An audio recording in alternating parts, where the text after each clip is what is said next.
Makanya saya bilang, dengan cara apakah kalian menghormati janda? Dan yang saya lihat di sini yang saya lihat di sini, kalau kamu mengatakan nabimu itu memuliakan janda supaya tidak diganggu, yang saya lihat kalau saya buka kalau melihat janda, ini muslim-muslim ini gila semua loh.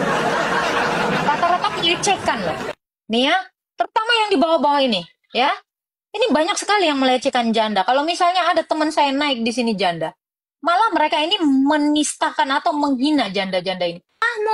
Kalau perempuan boleh dinikahi lebih dari satu, kenapa perempuan tidak boleh menikahi lebih dari satu? Mana adilnya? Aku jawab. Aku jawab. Pertanyaan saya, kalau istrinya mandul, boleh poligami. Kalau suaminya yang mandul, dijawab dong. Istrinya Dijawab dong, kalau suaminya yang mandul. Kenapa macet? Kok tidak diturunkan ayat, jangan kalian mengganggu janda-janda, kan lebih mantap daripada dikawini. Gini Mbak, bunyi ayat itu Mbak. Kenapa diizinkan ketidakadilan? Kenapa diizinkan ketidakadilan? Mbak dengar dulu. Arti surat itu kayak gini. Dan jika kamu takut tidak akan dapat berlaku adil terhadap hak-hak perempuan, kamu mengawininya satu saja. Seperti itu. Yang atasnya dulu dong dibaca. Coba keluarkan dulu ayatnya. Tunggu. Ayo dibaca dong, jujur dibaca. Iya. Coba dibaca dulu.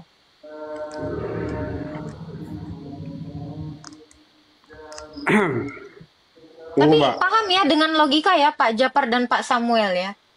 Namanya 4 itu atau lebih dari 1 atau poligami itu tidak bisa adil. Kenapa diizinkan ketidakadilan ini?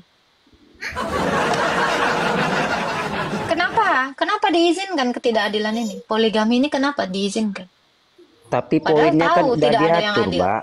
Poinnya kan udah diatur. Kan sudah dikatakan tidak akan ada satu orang berlaku adil. Sekarang saya tanya, makanya dibaca dulu, adakah manusia yang bisa berlaku adil?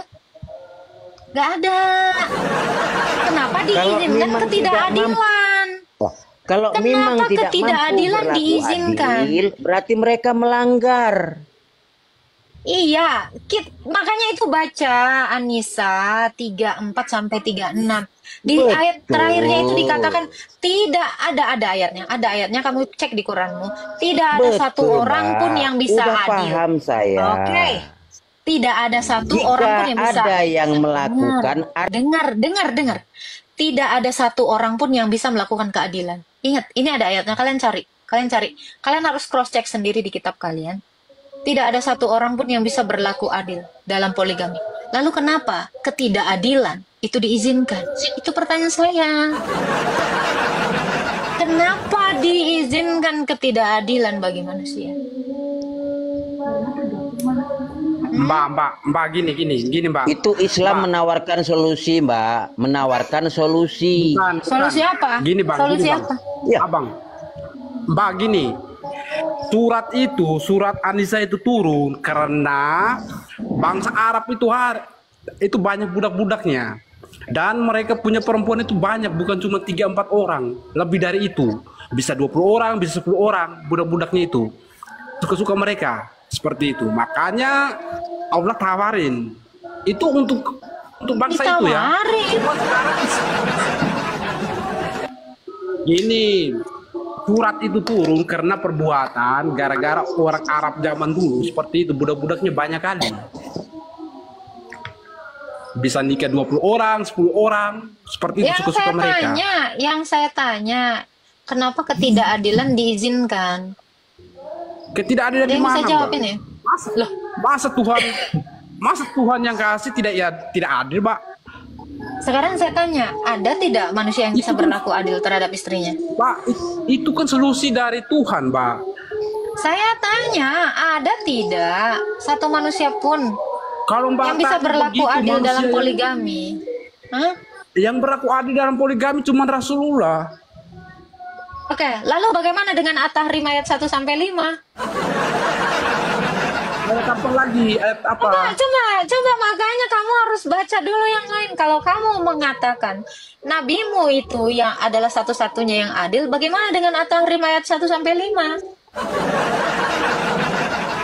Ya, keberatan Aisyah terhadap budaknya. Coba. Makanya Anda belum tahu. At-Tahrim ayat 1 sampai 5. Baca asbabul nuzulnya. Nah, silakan baca tafsirnya. Bila kau tak di sampingku. Sudah baca? Belum? Gimana kalian mau meyakinkan Mbak Syanum? Pakai data dong. Jangan kamu itu bicara motivasi seolah-olah benar. Loh, kamu dari tadi omong kosong kok, datamu mana? Saya bilang, saya dari tadi bawa data. Saya dari tadi bawa data.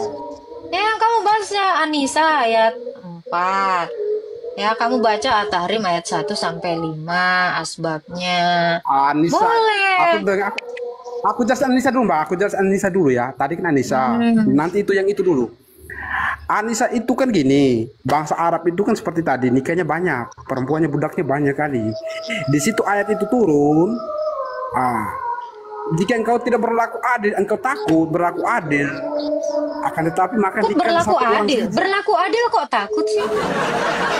Tidak akan berlaku adil, tidak akan berlaku adil. Jika kamu takut tidak akan berlaku adil, maka nikah satu saja. Kenapa Itu ketidakadilan itu saya tanya, poligami diizinkan? Ya, poligami diizinkan. Nah, kalau di dalam poligami itu tidak ada keadilan, kenapa diizinkan? Mbak, lihat saja di dalam Alkitab semua. Alkitab Al-Quran aja yang bilang nikahlah satu saja. Cuman Al-Quran. Mbak, saya mau tanya, setiap masalah ada solusi enggak, Mbak? Setiap masalah ada solusi enggak? Harusnya menurut Tuhan Anda? memberikan solusi. Harusnya Enggak, Tuhan menurut memberikan Anda solusi. setiap masalah ada solusi enggak? Iya, harusnya solusinya Harus ada. ada kan? Nah, ketika manusia mengalami masalah, contoh kita bilang, menghadapi kita pasangan, kita mengharapkan keturunan. Nyatanya pasangan kita tidak memperoleh keturunan. Ada Kenapa enggak tidak jalan Tuhanmu? solusinya? Kenapa tidak Tuhanmu yang memberikan keturunan itu? Sama seperti Abraham. Kita kan Sama kita sekali, tidak sabar. Solusi itu bukan dapat istri baru. Solusi itu dibuka rahim istrinya. Di mana kuasa Tuhannya? Makanya saya bilang, kalau mau memberi solusi, solusinya adalah Tuhanmu dengan kuasanya. Anda Bukan menjawab malah setiap masalah ada perempuan. solusi. Ini ingat ya, ingat peristiwa Ibrahim atau Abraham. Dia itu dalam usia yang ujur, dia tidak punya anak, ya. Tapi Tuhan berjanji, makanya saya bilang kalau Tuhan Anda Maha Kuasa, Tuhanmu itu turun tangan bukan nyariin istri, tetapi Tuhanmu turun tangan kasih anak. Karena yang dibutuhkan anak bukan istri. Bukan banyak istri solusinya. Ya, itu satu. Kalau memang dia Maha Kuasa, yang dibutuhkan kan anak, bukan istri, Bang. Karena istri udah ada. Maka kasih anak, bukan kasih istri. Anda tadi sudah menjawab bahwa setiap masalah saya ada tanya. solusi. Bentar, Bang Samuel ya. Nih, masalahnya adalah tidak punya anak. Kalau masalahnya tidak punya anak, solusinya adalah anak, bukan istri. Kok solusinya malah istri yang udah saya ada. Yang saya maksud solusinya gimana menurut Anda? Solusinya. Makanya Ini kalau cara Tuhan logika punya menurut kuasa, Anda. ini logika. Dengarkan saya, pakai logika dan jangan dengan logika kotor, ya. Kalau memang seorang istri ini, ya, kalau memang seorang istri ini mandul, harusnya dibukakan itu kemandulan itu oleh Tuhanmu kalau Tuhanmu punya kuasa, bukan nyariin jodoh yang baru. Setuju. Mbak, itu bukan pesan bengkel, Mbak. Mbak. Gini, ini terbukti keadilan Allah dengan bengkel. mempertahankan. Sabar, ini logika. 2.900 orang di sini harus mendengarkan ini penjelasan saya dengan logika, bukan seperti logika tumpul. Anda menjelaskan kalian. menurut bengkel itu. Bukan menurut bengkel. Anda percaya Tuhan Anda Maha Kuasa? Betul. Oke, di mana kuasanya? Anda percaya takdir? Sekarang saya tanya, sekarang Percaya saya tanya. takdir? Nggak ada, Percaya nggak ada takdir? takdir. Saya tidak percaya takdir. Satu hal yang Oh, Pak, ya udah. Pak Jafar. Kalau Anda Sebentar, percaya Pak Jafar. takdir, Anda sulit. Oke, sekarang saya tanya Pak Jafar. Kalau suaminya yang mandul, apa boleh istrinya nikah lagi? No. Solusi. Tadi pertanyaan Anda, perempuannya mandul nih, boleh nikah lagi? It's okay. Kalau lakinya yang Ini- mandul, ini- boleh nggak poliandri? Ini yang kita bahas kan poligami. Iya, Berarti kan iya. ber- Makanya saya bilang poligami itu bukan solusi. Solusinya adalah kalau tidak punya anak, berikan anak, bukan berikan istri. Kalau suaminya mandul, boleh tidak perempuannya? Kita nikah ceritakan lagi? poligami. Hah? Dengar dong, Mbak. Kita cerita apa nih? Poligami kan? Berarti lebih dari 2 istri. Anda tahu poligami pernikahan lebih dari satu. Ya. Tahu kan?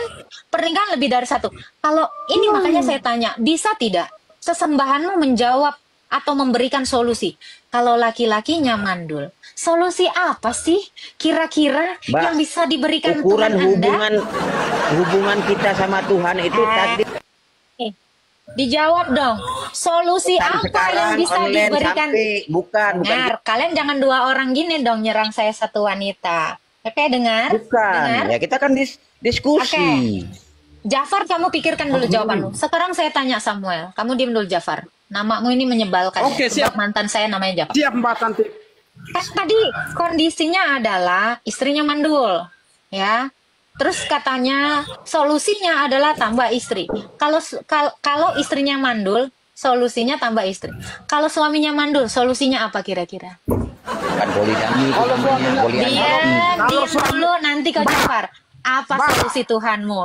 Jangan ngamuk. Kalau Jangan suami, ngamuk. Mbak, dengar dulu. Jawab. Hadapi pertanyaan Aku jawab saya. nih. Aku jawab, kalau suaminya mandul, potong saja dia punya burung.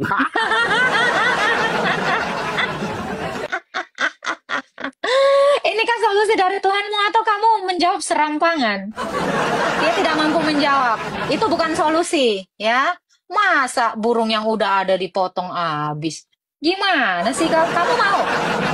Sekarang saya tanya, kalau itu memang solusinya, seandainya kamu mandul, mau itumu dipotong? Tidak adil dong. Harusnya jawaban kalian adalah, gini ya, harusnya dibikin ini suaminya nggak jadi mandul. Biar titiknya ini nggak dibuang sia-sia. Nah, makanya Dipotong. ini juga harusnya hal yang sama ketika loh, jangan dihilangkan, tetapi dibukakan jalan seolah-olah Tuhanmu ini nggak punya kuasa. Itu yang mau saya maksud. Jadi kalau Tuhanmu maha kuasa, dengarkan, Ini, Mbak.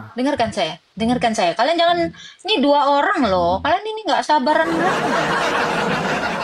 Ya, dengar ya. Makanya tadi saya bilang, kalau memang Tuhanmu ini maha kuasa, harusnya dia menggunakan kuasanya untuk membuka ketidakmandulan itu dari rahim istri atau rahim suami. Makanya saya bilang, poligami ini tidak pernah menjadi solusi. Sebab kalau ini terjadi kepada laki-laki, selesai kalian semua. Mau memang ini poliandri. Di mana keadilan Allahmu? Kalau perempuan boleh dinikahi lebih dari satu, kenapa perempuan tidak boleh menikahi lebih dari satu? Mana adilnya? Aku jawab. Aku jawab. Gini, Mbak. Itu Mbak sama siapa tuh salah artikan. Surat itu utamakan para janda ya, anak yatim. Gini Pak Samuel, kita sudah maju, kita masuk kepada contoh yang diberikan Pak Jafar. Jadi jangan mundur lagi. Enggak. Itu Oh, salah enggak. itu. Ini Sembarang enggak. saja. Gini. Anda tidak bisakah menghadapi pertanyaan saya? Saya mau Anda menghadapi pertanyaan saya. Kalau istrinya mandul, boleh poligami. Kalau suaminya yang mandul, dijawab dong. Istrinya Dijawab dong. Kalau suaminya yang mandul, kenapa macet? Hilang. Hilang saudara. Pingsan saudara. Yang satu Mbak, gini. pingsan. Dua Mbak, gini. pingsan. Mbak, Abang, saudara. Mbak, sembarang saja. Ayat itu bukan bahasa akhlak. dia punya itu atau tidak, tapi itu untuk para janda. Saya tidak nanya itu. Apakah dengan Ya memang menolong janda tidak. harus menikahinya? Abang, Saya iya, tanya, kalau Anda ketemu janda, ya udah kakek nenek-nenek dan peot, Anda mau menikahinya? Jadi menolong bukan janda seperti itu itu, bukan Mbak. dengan Bukan, menikahinya. Oke, kalau gitu bukan, apa alasan dia bukan menikahi seperti janda? itu. Apa alasan dia Bukan seperti menikahi itu. janda? Kenapa? Sunahnya Apa alasannya? Nabi, sunahnya Nabi poligami itu dia menikah janda supaya janda itu jangan diganggu. Karena zaman dulu itu kan para janda itu dijadikan rendah sekali, diganggu sama laki-laki lain. Makanya Nabi memuliakan mereka dengan cara nikahin gitu. Itu ayat itu tuh. Kenapa tidak diturunkan ayat jangan kalian mengganggu janda-janda kan lebih mantap daripada dikawinin. Kenapa tidak diturunkan ayat? Hah? Bukan seperti Ayo dong, itu. Cuman sekarang turunkan dong kekuatan ayat itu. sekarang itu orang-orang Makanya saya bilang, dengan cara apakah kalian menghormati janda? Dan yang saya lihat di sini ya, yang saya lihat di sini, kalau kamu mengatakan nabimu itu memuliakan janda supaya tidak diganggu, yang saya lihat ya, kalau saya buka ya, kalau melihat janda, ini muslim-muslim ini gila semua loh. Rata-rata melecehkan loh. Nih ya, terutama yang di bawah-bawah ini, ya. Ini banyak sekali yang melecehkan janda. Kalau misalnya ada teman saya naik di sini janda, malah mereka ini menistakan atau menghina janda-janda ini.